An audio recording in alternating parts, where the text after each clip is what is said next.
My presentation will be a bit, let me say, heavy, despite the argument, despite the topic, which is quite funny. But we would like to make on Wednesday, Thursday, and beginning of Friday some experiments. So we need with you. So we need to provide some concepts to give an overview, so that you can you have 1 week to reason about. Also because I need a cooperation with all the other teachers, the other topics, because a serious game, as we will see, is an intrinsically multidisciplinary topic argument. So we really need to put some content on the table so that we can work better the next week. Okay, serious game as a tool for education, not solving all the problems. And in the course we will do with analysis of serious games, so we will see some, not now, Wednesday and Thursday. We will see some examples of serious game and we will criticize them, you will criticize them.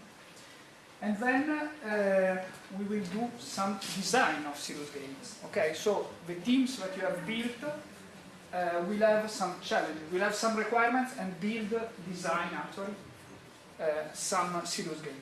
Here is an example of hyper emphasis on serious game.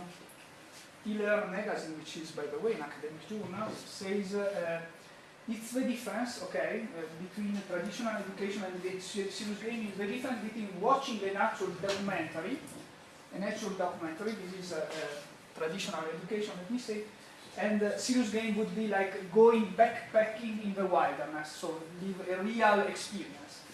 It's not so easy. Okay? If you create this kind of expectation, you will be very deluded, very disappointed from the current status of serious games.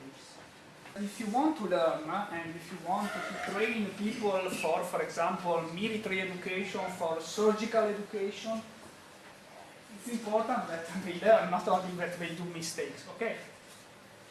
You can learn by mistake, by doing mistake, but in the end you must control. And this point is critical because several serious games, as we will see, are not a very controlled environment, and so some misconceptions can be developed. And I've written, real freedom is freedom to build something, and in fact, I have spoken about effectiveness, so learn from the mistakes. Efficiency, you cannot spend 2 days to learn with a game something which you can learn by opening a book, reading 1 page in 10 minutes.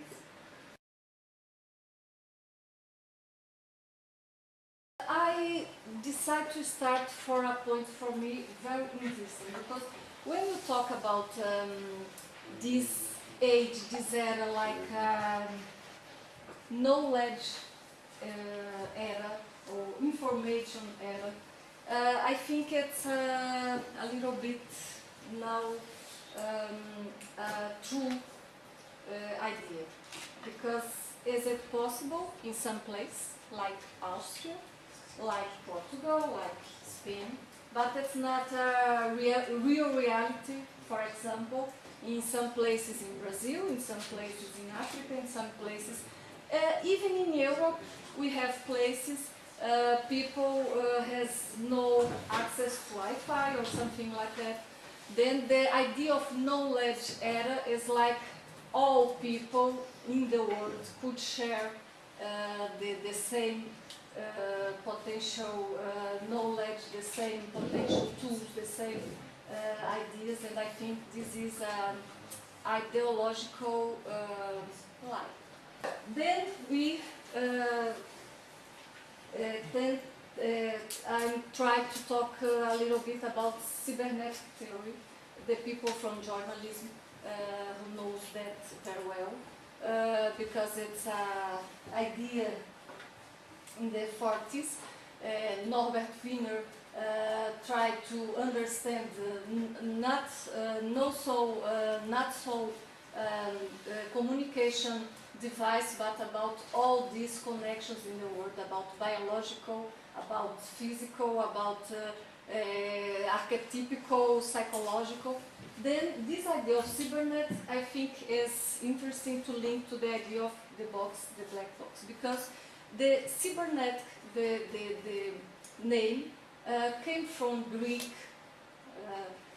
noun, Greek noun, that signify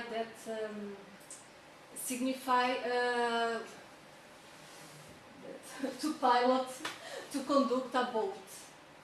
This is a device created in 1954 for An Wang, is a physician too, and they apply the Ampere law and create some visualization about this idea of her law. For today I have chosen one aspect which is going through all cultures and hitting all people, more or less intensive. It's a question of speed of acting. We all have our speed. Do you know your speed?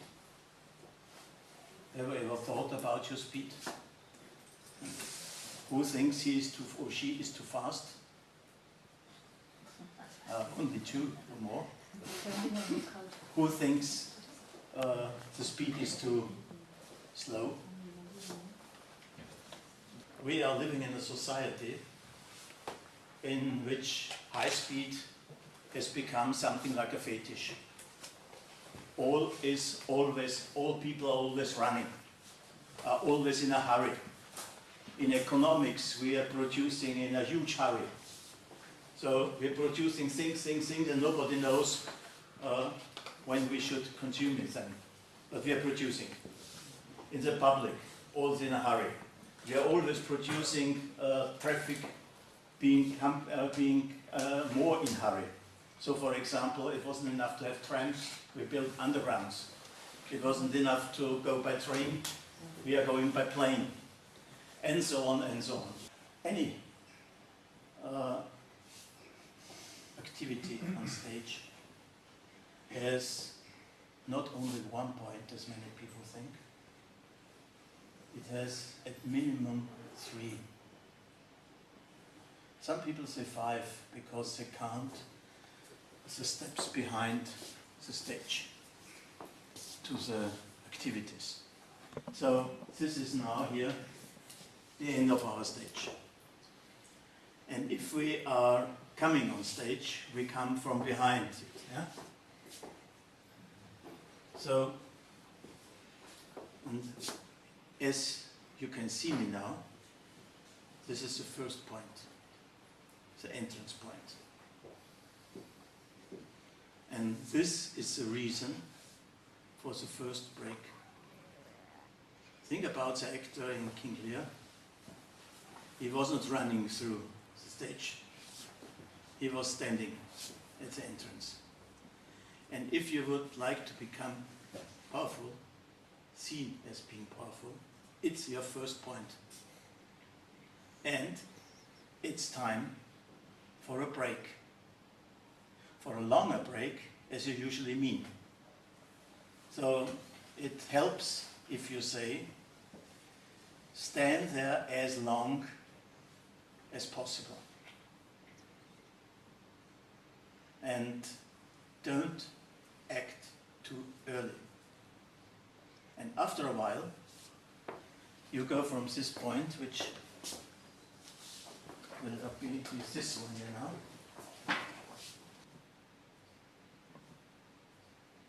to your action point. And the action point, in our case, is here. Yeah? And here, when you come here, the first activity is making a break. Yeah? And after this break, which should be similar long to the first, you give your talk. And then, after the talk, what are you doing? Not running away as many do. People think, what did he do wrong? Why did she fail? No. Third break. So you get the first feedback. Smiling. Or boo. And you have to stand it. Maybe in Spain the right. Telling you not it's great, but the difference. There are very different reactions of the audience. And after the third break, you don't run away. Many people think it's necessary to go back very quickly. No. You stop here because it's your leaving point. And this is the place where you get the enthusiastic comments of the audience and be happy about what happened. Yeah? So, for more or less, your activity is driven by 4 breaks. Why more than 1 billion people are on Facebook? 1 billion people is a lot of folks. And there is a reason for that, is that each of us likes to tell our own story, which is my story. I like to tell people what I'm doing, whom I'm doing that specific activity, that I'm in Linz, that I have students and other colleagues. So there is a reason for that platform to be so successful, which is to allow us to tell stories, our own stories. In the 18th century, the noble people used to have minstrels and bards to sing and play their stories, and the songs were also the stories. Eventually, another step forward, another milestone, the photography, which came around the beginning of the 19th century. And here, the camera starts recording ordinary people, unusual people, the high society, the low society, these are the Native Americans, and the photography starts having a boom in the beginning of the 19th century. By the end of the 19th century, the rage is the movies, the first movies, black and white. This is Méliès' Voyage to the Moon, Voyage sur la Lune. This is a fiction film, the first fiction film, which is a trip to the moon, something like Jules Verne text with the same idea. This looks very basic. I mean, if you think about 3D digital effects, this is very basic. But it was a milestone at that time because this was done frame by frame. It had to be cut and printed frame by frame. This is a professor of psychology who is also an artist, and he decided he wanted to show stress. He's also a painter. He did his painting. He wanted to show stress, and he used this idea of this is a guy, a very stressed person, and the other one is a very smooth person without. This is distress. And the other one is a very clean paint, someone who is not stressed. And it works fine with all these movements. It's like a ballet, dancing. It's moving all the time. It has also the kind of words that have meaning for those themes.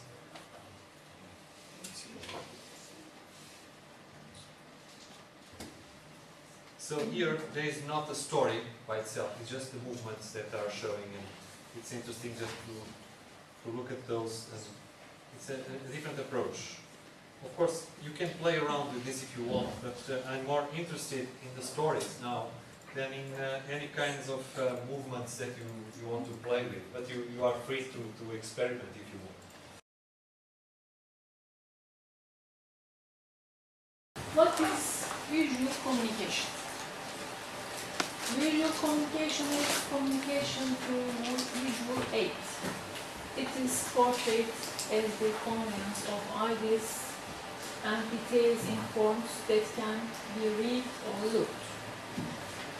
It includes design, graphic design, illustration, drawing, color and electronic resources. Visual message accompanying text has a greater power to inform, educate, or persuade a person.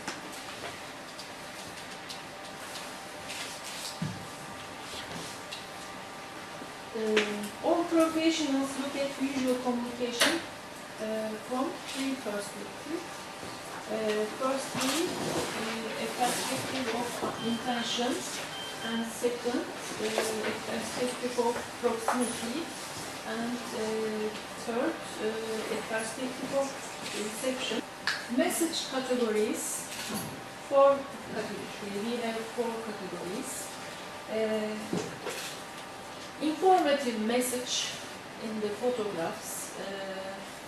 New Orleans hurricane photographs. I will take sample. First photograph is informative, giving the relevant information without value judgments. And explicative, explaining an action or course of events.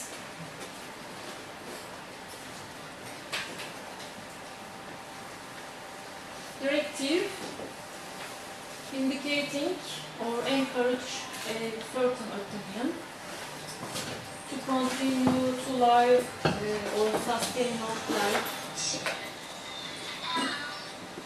Expressive message, communicating strong feelings using powerful means.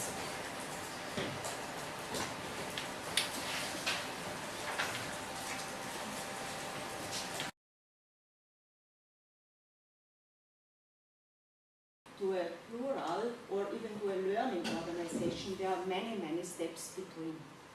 And now we go in one step of a tool, of an instrument, to come to more awareness of diversity, to come to more respectful behavior with the otherness, and to learn about myself and the others in a respectful way.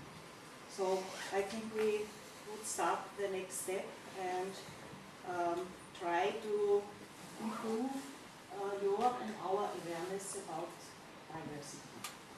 So maybe there is. Yeah, so let me step in here at that part. What I've already told you on Monday is that I'm a very big fan of experiential learning, so that you yourself experience something, and that's what we will do today. We will experience diversity now. Well, we can experience diversity all the time. You might most probably say, because we are a multicultural group and there are some age differences, language differences, well, there are gender differences, cultural differences. So you might say, why do we have to have a simulation we experience every day? First of all, first step, first phase in the simulation is that you get roles and you have to prepare for those roles. You won't be in your natural situation, but you will act as someone different, as we will want to bring in some diversity here, some extra diversity. So you have 20 minutes preparation time that you will do in a small group. So we will divide the class into several groups and you will prepare within your group. And it's important, and I can't stress that too often, it is important to really practice that part you are playing. It's not only important that you read it and yeah, we have understood, but that you really sort of practice it. I will circulate later on and will remind you of that. After those 20 minutes, the real simulation starts, because then you go into action. Then you start with the task you have. The task is as follows. We have two different cultures, more or less, and the inhabitants of a country are missing a bridge and can't do the bridge on their own. But in order to come to the restaurant, in order not to starve, in order not to die from hunger, they have to have a bridge. Therefore, some experts are brought to that culture, and they should teach the people there how to build the bridge.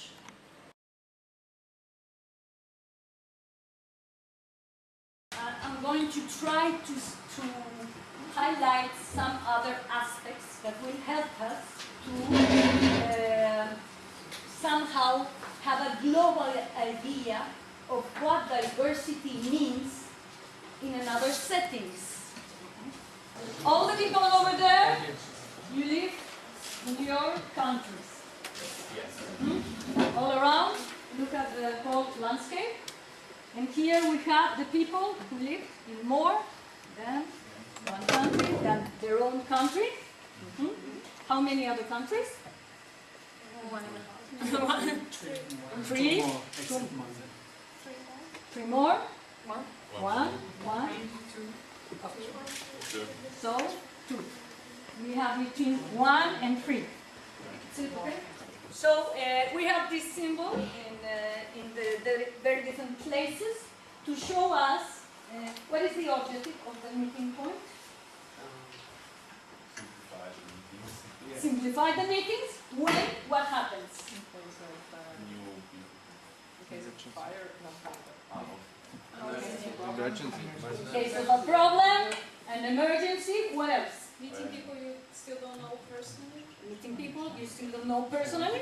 You know, there is a traditional way to show up with an announcement, no? Family this or the name and so on in the airport, no? But this is also an interesting place and a philosophy of intercultural living. No? This is a philosophy of intercultural living. And I will show you why.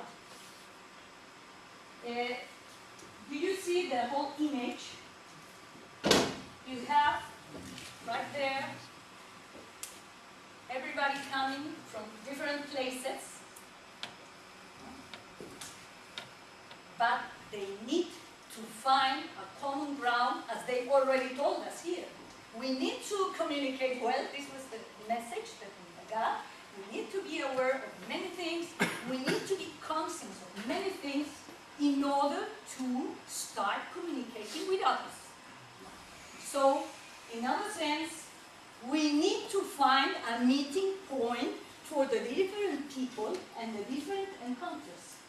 And as they showed us in the other track, every people, here is a very symmetrical, I would say, as the images were shown yesterday. No? This is a very symmetrical image. We have all coming in a very linear image of where they're coming from. But in the practice, it's not very clear. In the practice, to find this meeting point, it's very hard from an intercultural perspective.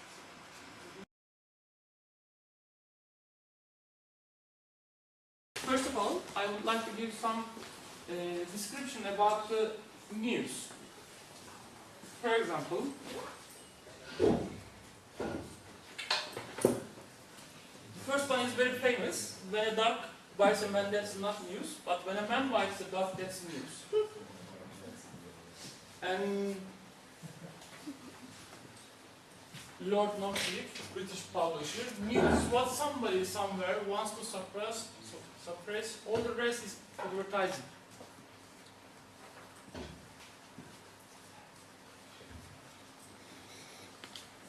Marshall McLuhan, maybe you know very well, the real news is bad news.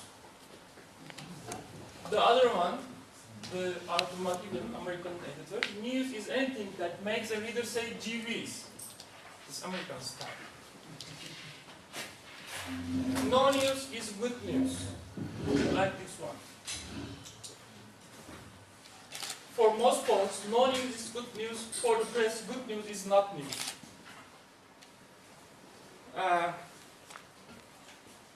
News can be defined as a newsworthy information.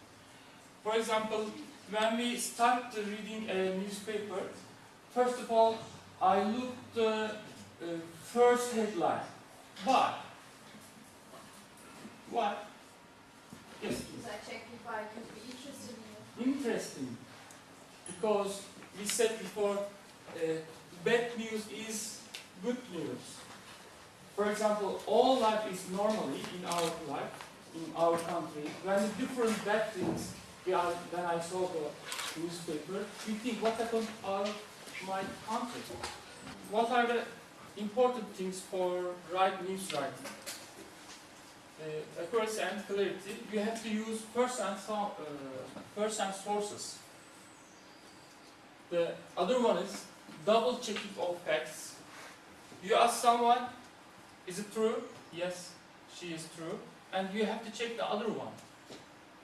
You have to check the other one. For example, there are a lot of people here and ask something about the event, and we have to ask a lot of people, is it true? How is the course? Fine, not, bad, blah blah. Validation of material submitted. And confirmation via two reliable source. I explained. Corroboration of any claim and allegation made.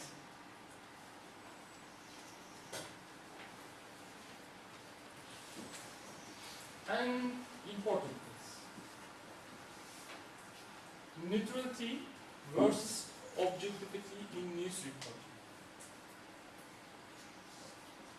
Sometimes these words use equality, but it's not equal. The neutrality, being neutral means not taking side, not favoring one or the other, or even admitting that you are one side or the other. You try to walk on line, not go other one, not go other one. You try to line.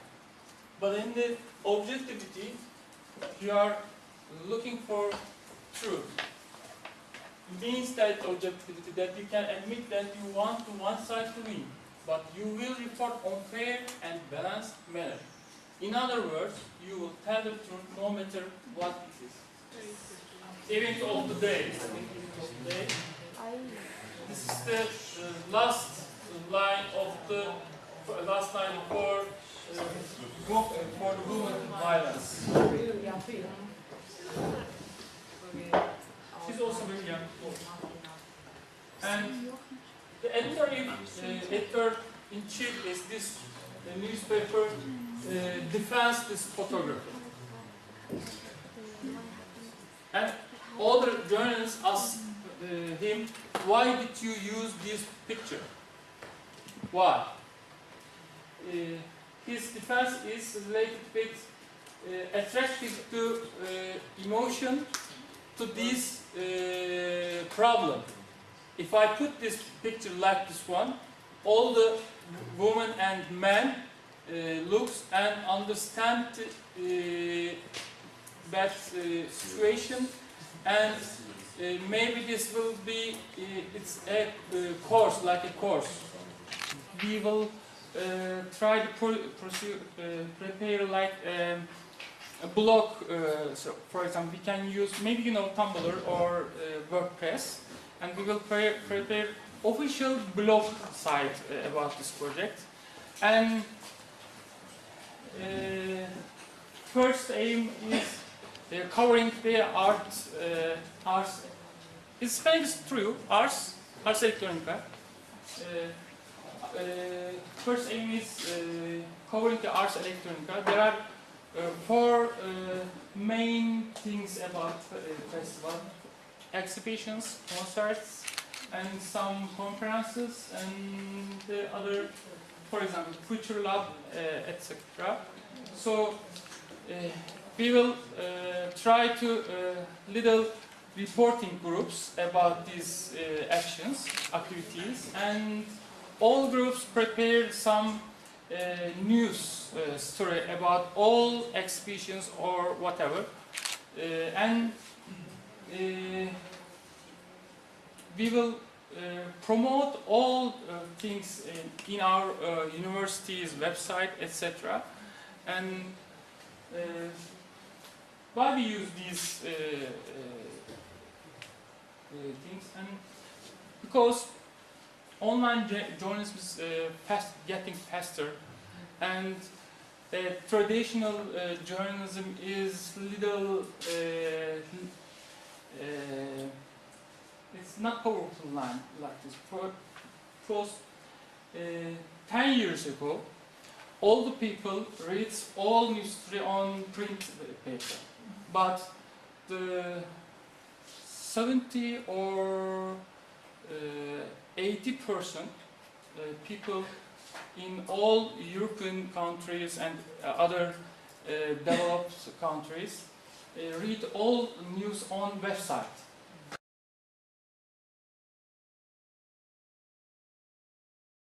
To be an artist, you need to go abroad, you know. Of course, it's important, but this was an opportunity to people of our generation we have, you know, like to try to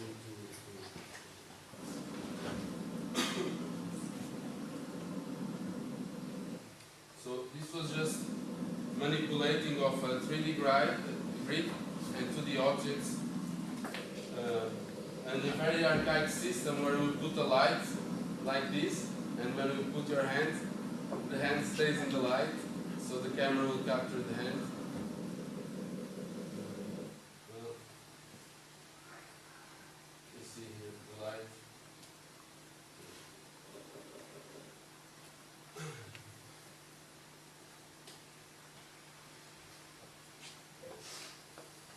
Okay, so just to make a small resume, digital art is created with digital media technologies. There are other terms for digital arts, like electronic arts, cyber arts, but usually it's something that connects to digital technology. And you have inputs like computer vision, sensors, you know, all this. Like the artwork is like a person is feeling the environment, so you need inputs. And there is media inside. There is sound, like I'm talking. You know. There is 2D and 3D graphics, photo, video, physical control. So then there is the content, the media. And there are displays, screens, projectors, 3D prints, online, the works can be online, or local, or integration of both. It's often participative, multisensorial, and some works, not always, it's not an easy, but some works they use and make you think of technology in a completely different way. We will do the monsters exercise that we didn't learn in his class. So we will all do a monster, we will take pictures, and we will use the processing to work on the pictures that from you to make a digital monster.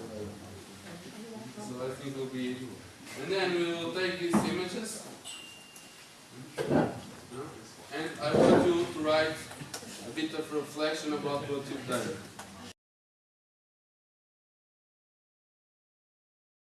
You're going to have these slides for your work, but basically the traditional learning theories more or less have this idea.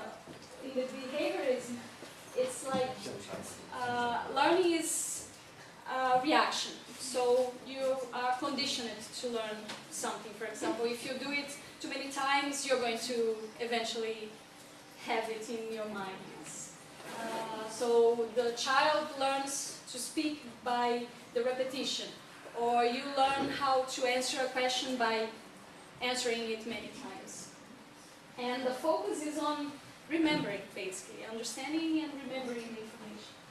While in the cognitivism, it's seen as the brain is a machine, that you input information, it processes, and it outputs information. So it's the acquiring and storing information that is the focus of those learning theories. Levels of learning that go from remembering to understanding to apply, analyze, evaluate, and then finally create. This is, I have some difficulty in placing I see it as a learning theory because it's actually a taxonomy of objectives. It's more like a meta theory. So the idea that Bloom, who created this, had was to have a standard classification, a consistent way of representing knowledge across many theories, so that you could talk about them in a single language. And although the most well-known one is the cognitive, we have two more domains where he created those pyramids. That is also the affective and psychomotor. It has been revised recently, but still it's already 13 years old, the revision, and there are some criticism about it, because it's very hierarchical. So if you follow this pyramid, you would think that in the early ages the children would always have to just remember, and then you can somehow go up till the analysis and the creation part. But some other people have been proposing a taxonomy that is not hierarchical, that is more like integrative, and that also integrates the other domains, not only the very cognitive part, but also the affective. So first you receive the information, then you are able to respond to it, and then you are able to evaluate and organize and finally create a value for yourself.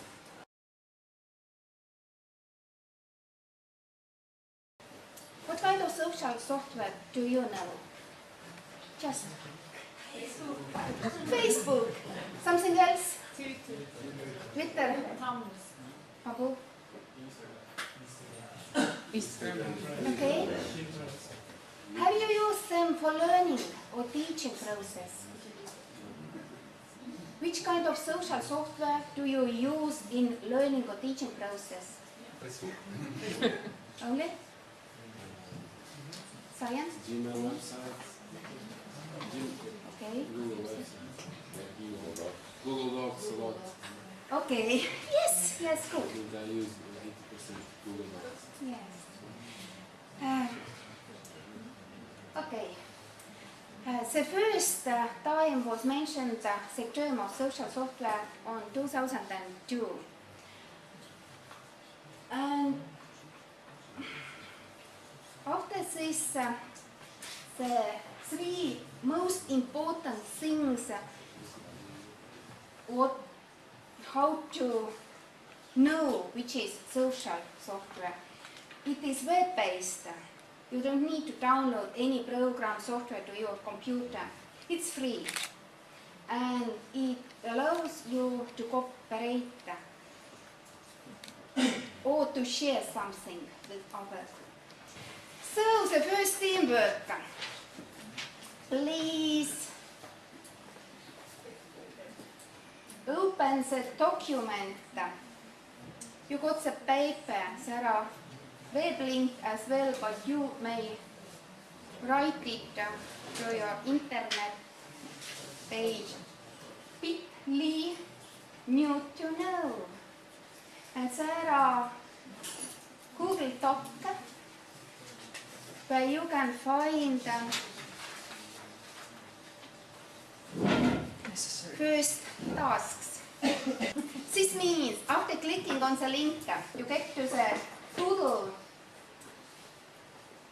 and you have to select a team where you will work. So if you don't have computer, please find a friend who has computer. We will work in teams, 7 teams with 5 members. So please select which team you will belong. You wrote a little overview of team members. And this is the final thing. Is it possible to analyze what kind of people you have in your teams? What are their hobbies? In which schools they are involved? Look closer. And if you took from Google Docs, you may look it from your own computer.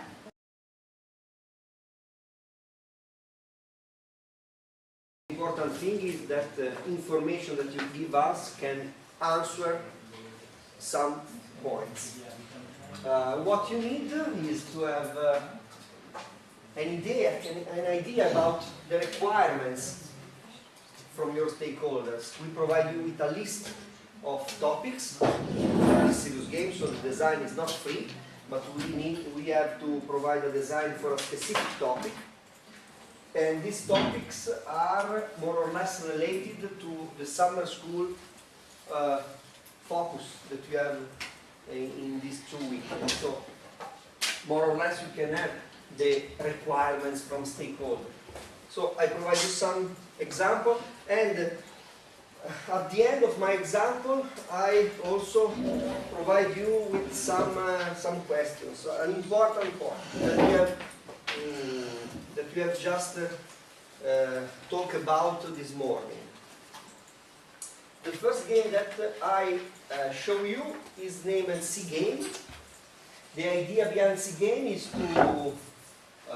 to have a player that controls a virtual character in a 3D reconstruction of an island. In the island, the game goal is the social interaction. Okay? With your player, you can explore the island and interact with other users and also with the virtual humans. So character not controlled by the player.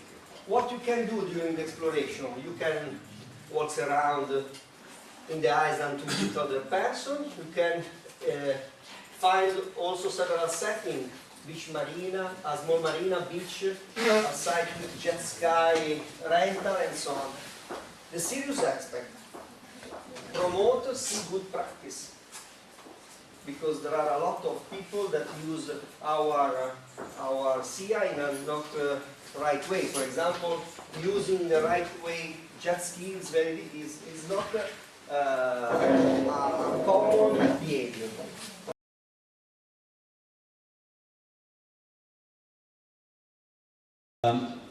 You've heard about the timeline that we are here since 1979. Okay, who was born at that time? Yeah, I was 2 years, so just to give you an idea how long this is here. Anyone an idea when did IBM brought the personal computer onto the market? So the PC, when was the PC? Yeah, 82, so 3 years before Ars Electronica here in Linz was founded. So we had the festival in '79, and part of the festival was always right from the beginning, and I think when you scroll to this town at the moment, we also have always a very taking the inhabitants of Linz bringing them into the festival. Even though the symposium, the talks are on a very elite level, this is really the expert level, but what we really want to have to participate, the people living in Linz being part of the festival. And this is, for example, why the Klangworker was founded. If you're here tomorrow in the evening, you have probably, if the weather is nice like that at the moment, you have about 100,000 people in the Danube Park having a visual, musical presentation. And again, if we're talking, I think the first Klangworker was in 1985, I guess, correct, with music from Pink Floyd. And I used to be Klangworkers before, but it was just not visual, it was just acoustical Klangworkers. It was not the time where we had those big rock shows, U2 and all those people with the big projections and firework and visuals as we have them today. So this was really also a very innovative way of presenting those kind of things and bringing them to the people. In 1987, we then started to found the pre-Ars Electronica. I will go a little bit just to have the timeline because I have some more pictures to show you later on the individual things. The pre-Ars Electronica as being the competition for cyber arts, and in 1996 we finally had the chance to get a house. The 4 columns, the 4 divisions, the center, the Future Lab, the festival and the pre. And I think this is also a uniqueness worldwide that we have this combination. There are other art festivals around the world, also in cyber arts, media art. There are other development offices, research laboratories working in this field. There are other science centers, science galleries, etc. And there are other prizes and competition. But we are one of the few, or probably the only one who can combine all those things together. The festival, I mean, you're in the middle of it. you can have a look at all the beautiful things. It happens all around the town, and it always has a topic. Every year we select a topic. The Brias Electronica, for example, is a great source for inspiration for selecting the topic. Because we have the artists, or artists in general, have a very, very good feeling about what's going on out there, what questions society asks, and then they have the great and fantastic way of like pushing a little bit on those questions, yeah, and putting the needle in and causing a little bit of pain. Yeah? So this is one part where we can select the ideas of what is the festival topic that we're going to show, or that we want to present, and then we start curating the festival around it. Yeah, and one thing that the Future Lab is very proud of are these little fellows here, the quadrocopters. The ones who've been yesterday at the opening saw them flying, with. It was the best show I've ever seen from them so far. Yeah, because they got a new lighting system. The LEDs are about 10 times brighter than they used to be before.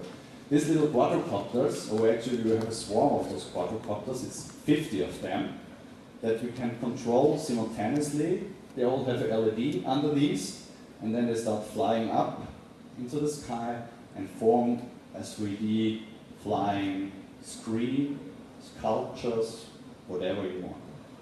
We call them spexels, space pixels, that's the idea, spexels.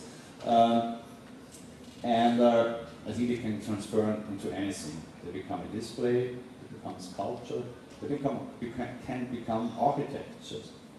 If you have the plan of, I don't know, building a new bridge over the Danube, and of course you have the nice 3D renderings and everything. But maybe in the future you just open your suitcase, you have thousands of them flying out, and you see the outline of how your bridge, what your building will look like, really on the spot. Yeah. Why are we so proud of that?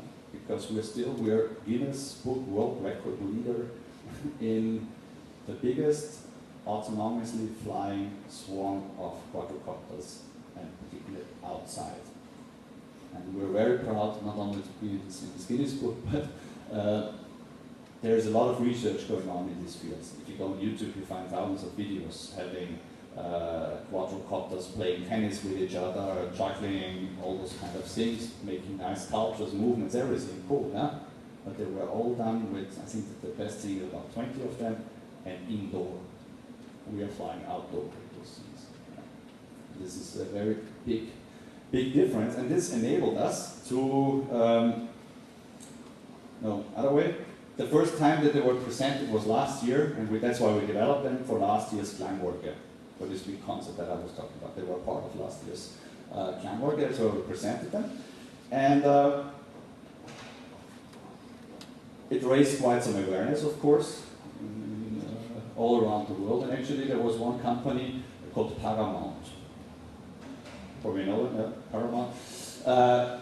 They talked with a company called Ascending, and Ascending is the company who produces the quadrocopters. And they were talking, yeah, we saw your quadrocopters, couldn't we kind of fly something for the new Star Trek Into Darkness movie? We want to have a presentation. Couldn't you fly us at all? And said, no, we cannot do it, but come to Minster and do it. This year, obviously, Total Recall, I don't have to tell you a little bit. Do you want to hear more about the festival topic? I haven't heard about it yet too much. Okay, I'll talk a little bit. Total Recall, the evolution of memory.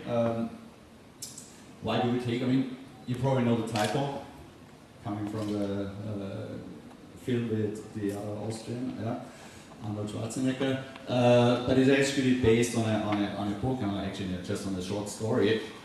And we're becoming more and more aware that how we save and how we store information is becoming one of the critical way for the technology industry on one side, but the neurosciences, the sciences about our brain, are making huge advantages in terms of how our brain starts to function, how we save memories, how we also constantly change these memories, because it's something that all of us experience. Yeah, you've been somewhere, and then if you later recall it, you just recall parts of it. things are a little bit changed. If you look maybe at pictures, or if you talk with other people, they experience it totally different, etc., etc. So this is one part of the memory of our brain. There is something like the perfect memory, storing everything, and we know that these people are really, really handicapped. There are those people who cannot forget anything. It's I think probably not the best thing, even though it looks like the best brain or the perfect memory would be something positive.